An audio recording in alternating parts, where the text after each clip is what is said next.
Tenemos aquí el placer de tener a Sassy Alejandre, la periodista Sassy Alejandre. Sassy, muy buenos días, ¿cómo estás? Muy buenos días, Carolina, gracias por invitarme. Muchísimas gracias a ti por aceptarnos esta conversación. Pues así, seguramente has visto pues todos estos eventos que han tomado forma en estos últimos días, las protestas que cada vez también se van extendiendo en otros estados en Estados Unidos de migrantes, estas respuestas también tan pues violentas que ha tomado el gobierno federal, el despliegue de elementos de Guardia Nacional, de infantes de Marina, para esta represión contra los migrantes y en este discurso pues criminalizador, ¿no? Hacia pues los extranjeros en Estados Unidos. Sassy, ¿cuál es tu perspectiva? También escuchando la respuesta de la presidenta en esta pues entramado también diplomático entre Estados Unidos y México. ¿Cuál es tu panorama con todas las cosas que han ocurrido recientemente en esta relación bilateral, Sassy? Bueno, yo creo que antes de entrar al específico que es la relación concretamente entre nuestros dos países, yo creo que lo que vemos son los primeros pasos para un modelo de una suerte de estado de excepción globalizado. Porque se puede leer por algunos que los últimos despliegues de la administración Trump son muestras de fuerza, pero en realidad es que son todo lo contrario. Y es que va más allá de Trump como individuo, como el presidente actual. Lo que en este momento se está desmitificando, yo creo, no solo es el imperio estadounidense, ni tampoco solamente el neoliberalismo como sistema, sino también y fundamentalmente es esa democracia liberal que ya no está sirviendo más como mecanismo legitimador de ese imperio estadounidense y de ese neoliberalismo que es su sistema predilecto. Y es que se vendió como que la Guerra Fría la gana la democracia. Pero desde ese momento, uno de los ideólogos discretos del neoliberalismo, que era Lippmann, ya había dicho que esta no sería más que una democracia minimalista, es decir, deliberadamente vacía y blindada de cambios reales. Por eso, bajo este modelo es que se permite, y bajo este marco democrático, precisamente abolir la democracia, siempre para el bien común, claro. Y bueno, esto ha servido cuando la guerra, cuando hay alguna guerra, cuando hay algún ataque, como fue el de las Torres Gemelas, entonces es que se declara el estado de excepción y constitucionalmente se puede declarar. Entonces se eliminan derechos, se imponen mecanismos represivos con los que hay que tragar porque la situación lo amerita, o al menos eso nos dicen. Excepto que los llamados ataques acaban, pero las políticas de excepción que se implementan se quedan. Entonces, ¿qué nos dice esto sobre lo que se está desplegando actualmente en Estados Unidos? Pues que básicamente, más allá de específicamente la relación con México, que la podemos abordar también, pues es más que todo la instauración de un nuevo modelo de securitización y de represión que se implementa hoy en el propio Estados Unidos, pero que también va a ser exportable y que va a ir recrudeciéndose, porque una vez pudieron haber sido los árabes y los musulmanes como el blanco de estas operaciones represivas.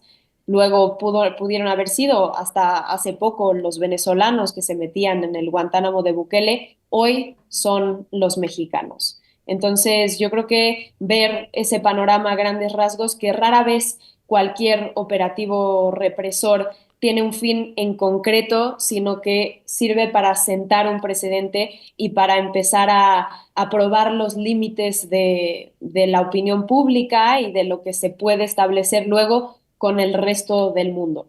Ujú.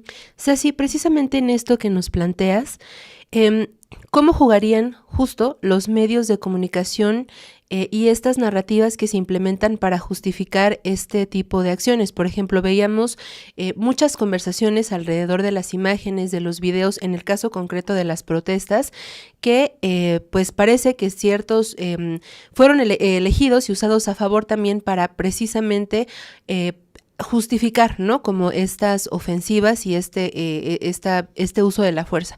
¿Cómo podemos entender esta estrategia mediática general, internacional, para justificar este tipo de acciones? Bueno, yo creo que siempre han tenido clarísimo y desde antes de los medios de comunicación como los conocemos ahora, el poder que puede tener una imagen y un relato. Entonces ya lo veíamos desde, por ejemplo, cuando Estados Unidos se hace con el control de Cuba, mientras seguía siendo una colonia española, es que le quitan el poder a España sobre Cuba porque tienen un barco, que es el acorazado Maine, que es un barco estadounidense, que lo autoatacan el propio ejército estadounidense para culpar a los españoles y entonces justificar una intervención militar en Cuba, que termina haciéndose con el control y luego acabaría con el régimen de Batista que bien conocemos. Entonces, esa construcción de un casus belli, de un gatillo para declarar la guerra a algún territorio, a alguna ideología, a alguna nación, eso no lo conocemos perfectamente. Entonces ahora en las protestas que ocurren en Los Ángeles, que es donde más se fotografía, pero que como bien dijiste, se han expandido a la mayor parte de estados en Estados Unidos. Pero bueno, hay controversias en torno a esas fotografías producidas ahora en Los Ángeles, sobre todo la mítica que muestra, ¿no?, a un mexicano, presumiblemente en una motocicleta ondeando una bandera de México en un clima de humo, de caos. Ujú. Y que, bueno, yo creo que fundamentalmente lo que hay que hablar en torno a eso es que en esas fotografías se engloban muchas luchas. O sea, vemos banderas mexicanas, pero también vemos banderas palestinas. Entonces se habla de como de un posible montaje para que Estados Unidos pudiera como englobar a todos sus enemigos en uno y así justificar un ataque.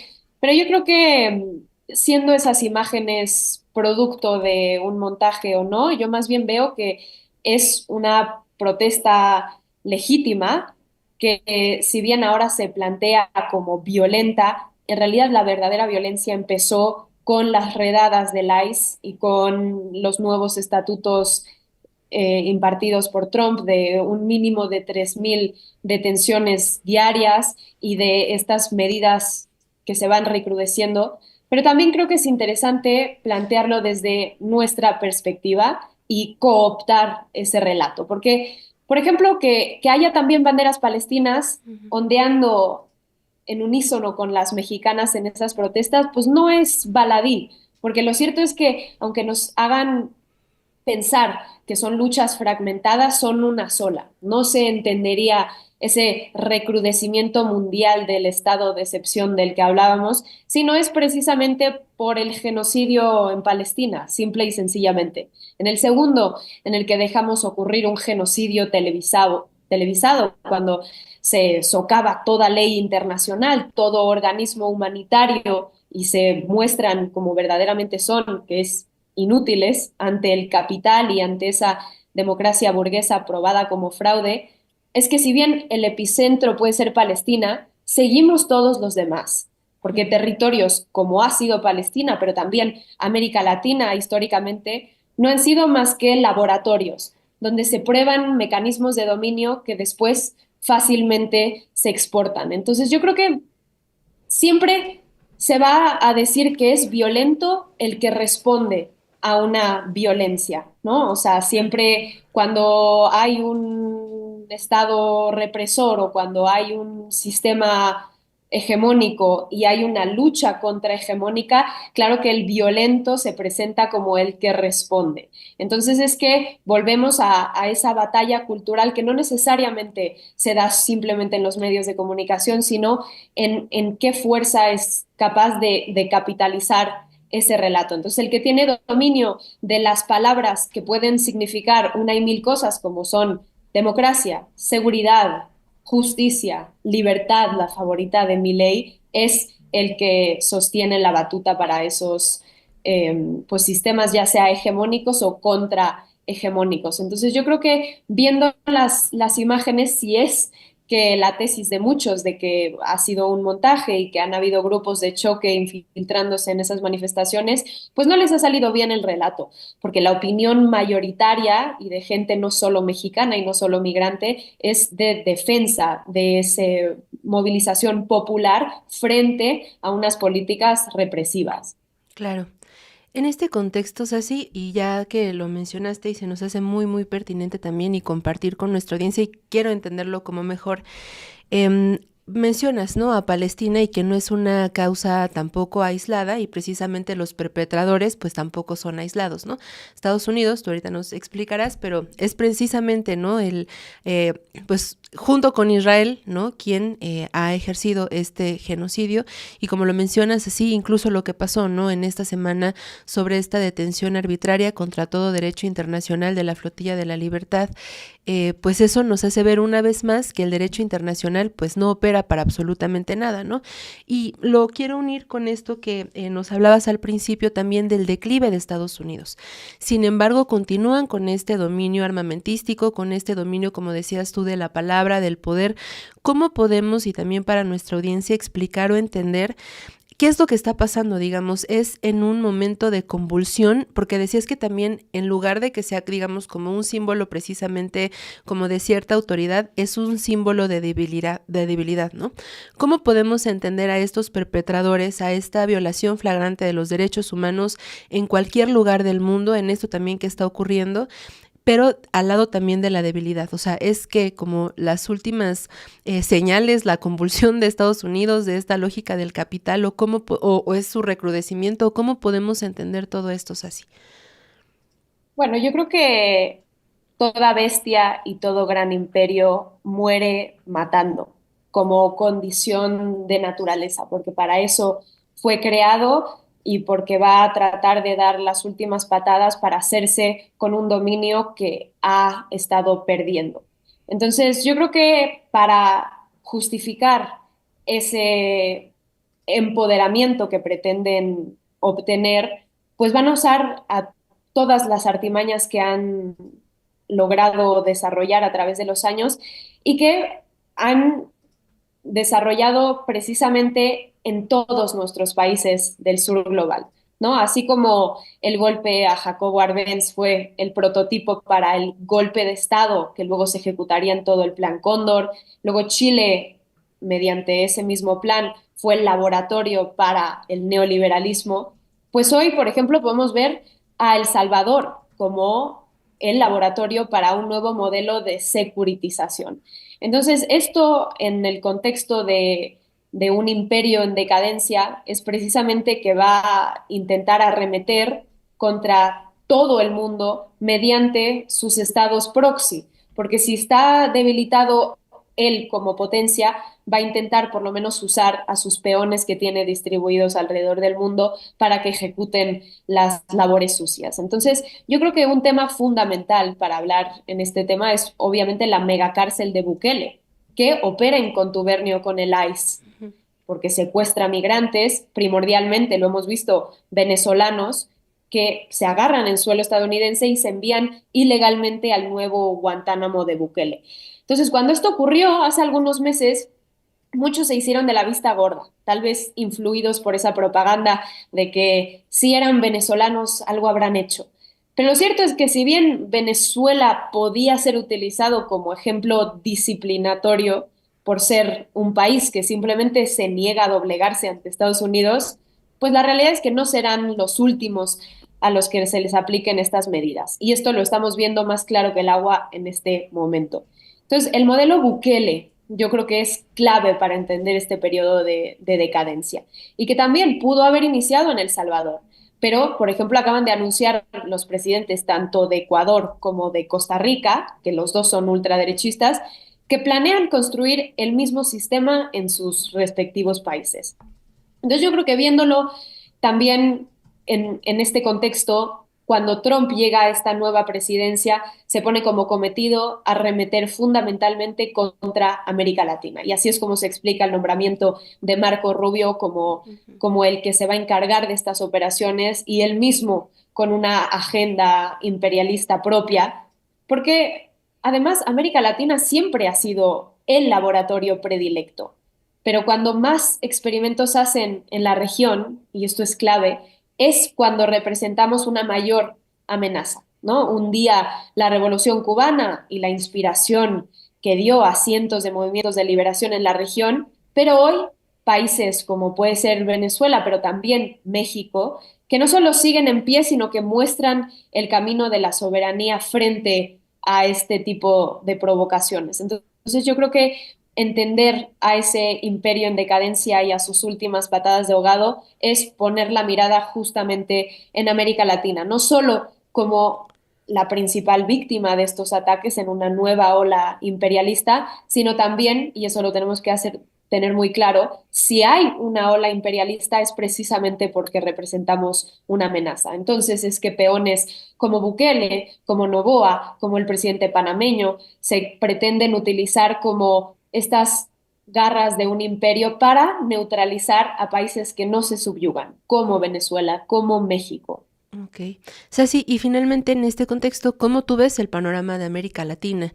En esta fortaleza, unión, veíamos hace algunos meses en la CELAC esta insistencia, por ejemplo, de Colombia, ¿no? Y también de Brasil, de hablar de esta unidad necesaria, o sea, casi como de vida o muerte precisamente frente a estas amenazas y este crecimiento, pues también radical de la derecha, del fascismo en el mundo, ¿no? ¿Cómo ves el panorama? Porque también, como nos comentas, pues siguen habiendo también gobiernos, pues esto, reaccionarios de derecha. Vemos, por ejemplo, también el caso de Argentina. ¿Cuál es el panorama que tú avisoras para el futuro? ¿Lo vemos promisorio o qué, cómo lo ves tú? Yo creo que hablando de nuestra región y siempre hemos necesitado en esta lucha antiimperialista y contrahegemónica de faros. Entonces, lo que un día fue la Revolución Cubana, luego la bolivariana, ahora mismo también es México.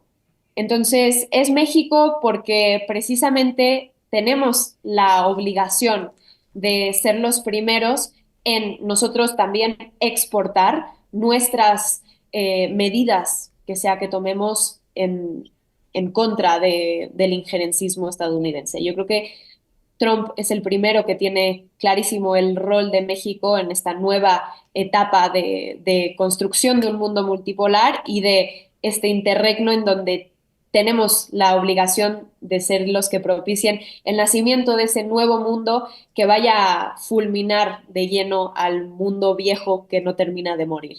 Entonces, yo creo que estamos, y esto hay que decirlo, ante un claro despliegue de operaciones desestabilizadoras en México. Esto lo vemos no solo ya desde el asesinato de Jimena y Pepe, que si bien Estados Unidos no sabemos si estuvo presente, pero sí estuvo horas después para capitalizarlo e intentar construir un relato. Lo vemos con la criminalización de las protestas de migrantes en Estados Unidos, pero también lo vemos con gestos más simbólicos, como pudo haber sido el barco mexicano en Nueva York Ujú. que se estrelló. Ahora sabemos a causa de que un barco estadounidense que tenía el cometido de guiarlo correctamente para cruzar el río, pues no lo guió bien.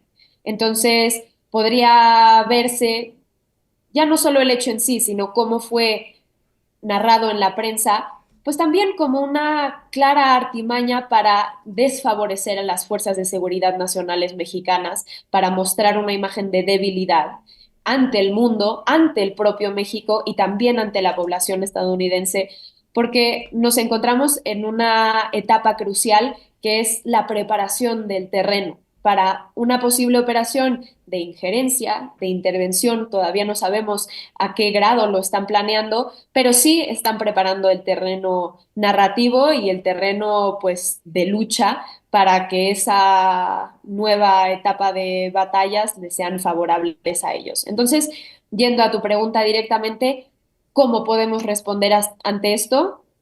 Y yo creo que va más allá de cualquier método que se pueda implementar a nivel México. Porque cuando se habla de México como faro, no es para que asumamos una posición soberbia de que nosotros vamos a comandar a la región, sino más bien que tenemos el rol de unificar a la región. Y en eso tenemos una posición de particular desventaja, porque si bien toda la patria grande había funcionado en unísono por tantos años, México no, porque México, hasta que cae el PRIAN, no es que se empiezan a dar guiños para pertenecer a ese enclave comunal que es toda la región. Antes de eso éramos simple y sencillamente el patio trasero de los Estados Unidos y por eso se entiende que tengamos en nuestra lista de presidente más de tres que han sido empleados personales de la CIA. Entonces, teniendo este rol, tenemos que precisamente ante los mecanismos de ataque que estamos sufriendo, ahora sí voltear abajo, abajo al resto de la región que ya ha sufrido es precisamente estos ataques, porque Trump no descubre el hilo negro. Simplemente sigue el que ya había sido construido por toda la red de cóndores que vinieron mucho antes que él y que han sido muy activos en Venezuela, en Cuba, en Ecuador, en Colombia, en toda la región y que hasta ahora nos hemos salvado. Pero no por eso, es más, precisamente por eso es que tenemos que unirnos porque también ellos nos tienen que enseñar a nosotros. Nosotros podemos enseñarles muchas cosas de cómo está operando la cuarta transformación, pero ellos nos pueden enseñar de cómo integrar a la patria grande, que creo que eso va a ser fundamental. Se dice mucho, ¿no? Que no se puede asumir una posición tan radical desde México porque son los vecinos de los que nunca nos vamos a librar. Pero no podemos olvidar que tenemos otros vecinos y somos muchos más que lo que puede ser una nación en decadencia, como es Estados Unidos. Claro. O sea, sí, no me gustaría dejar de preguntarte esto, pues precisamente también, ¿no? Por este nivel de reflexión, pienso que de pronto para nosotras, nosotros, personas normales, podemos llegar a pensar, vemos las noticias, escuchamos y pensamos que tal vez hay ciertos asuntos que pertenecen solo, pues eso, a las autoridades, a los gobiernos y que quizá estas luchas, pues solamente son para ellos o para los medios de comunicación o para ciertos personajes, ¿no? Pero ¿qué podrías compartir, digamos, con nuestra audiencia o con las personas que nos están viendo de precisamente pues ese papel activo que también podríamos pues tomar, ¿no? O sea, que también estos movimientos que podemos encontrar de pronto como si fuera lejano, como si la política o lo que ocurre en otros países, lo que ocurre incluso también pues en Palestina, pues fuera una cuestión lejana, ¿qué nos podrías compartir sobre pues esto, tomar parte en este momento histórico tan fundamental, tan decisivo también? ¿Cómo podríamos actuar como personas comunes en este cambio o no de la historia? Yo creo que en esta etapa de interregno y cuando se disputa sobre todo la hegemonía, que suena como un término muy rimbombante, pero precisamente es algo para decir que la batalla nunca empieza ni termina cuando físicamente empieza y termina, sino que se construye el terreno mucho antes y se pelea mucho después. Y esa es la construcción de un sentido común. Ese es el que buscan ahora mismo desde Estados Unidos disputar y es el que nosotros tenemos que capitalizar, porque ya lo tenemos de nuestro lado, porque en toda la región latinoamericana hay un profundo desprecio por Estados Unidos a estas alturas. De hecho, hay una encuesta que se hizo hace poco en donde muestra que México es el país de toda América que tiene peor percepción de Estados Unidos. Entonces, ¿qué significa esto? Que estamos por México, algo que es un logro de los últimos años, es la politización de todas las capas de la sociedad mexicana. Y esto es un logro porque precisamente es el primer paso para disputar ese sentido común. Y con ello tiene que venir esta percepción de que más que solo un pequeño país patio trasero, ya estamos construyendo el orgullo nacional, que es fundamental, y el siguiente paso de ese orgullo de ser mexicanos es el orgullo de ser latinoamericanos. Entonces, yo creo que una trampa en la que nos orilló a caer todas las etapas del prianismo es la trampa de mirar a nuestro propio ombligo y no ver más allá. Porque lo cierto es que cuando ves a tu propio ombligo, Estados Unidos lo único que hace es aprovecharse de eso y que tu mirada gire directamente hacia el norte y no hacia el sur. Cuando, y esto lo hemos probado, y el terror que tiene Trump ante nosotros es una prueba más de que el verdadero mundo que están haciendo lo está haciendo en América Latina. y no solo en México, sino en todos nuestros países. Entonces yo creo que la tarea fundamental es precisamente voltear la mirada al sur desde México, voltear la mirada a todas esas operaciones de injerencia que han sufrido nuestros vecinos de la patria grande, tratar de aprender de ellos, tratar de entender esos procesos con sus triunfos y con sus fallos, y tratar de crear alianzas que vayan no solo desde lo político, desde lo cultural y desde la defensa, que ese es otro tema, pero también desde lo social y desde construir una nueva identidad latinoamericana, de la que México tiene que ser parte de, no como algo aparte, porque de esas divisiones es de las que se aprovecha Estados Unidos. Ok. Sassy, pues de verdad te agradecemos muchísimo, muchísimo tu tiempo, que compartas con nosotras y con nosotros estas reflexiones que creemos urgentes, necesarias, y pues ojalá nos permitas continuar en comunicación. Y también, por favor, si puedes compartirnos dónde podemos seguir tu trabajo, dónde podemos ahí seguirte la pista, Sassy. No, muchísimas gracias a ti, Carolina, por invitarme. Bueno, me pueden seguir en mis redes, en Twitter, en Instagram y en YouTube como Sassy Alejandre en todas. Y bueno, pronto les contaré sobre nuevos proyectos que tengo. Perfecto. Sassy, pues muchas gracias, ahí estaremos siguiéndote y ojalá nos permitas continuar en comunicación. Gracias a ti. Gracias, un abrazo. Recuerda que si quieres ver más contenido como este, sintoniza de lunes a viernes la noticiera a las 11 de la mañana por Chamuco Media.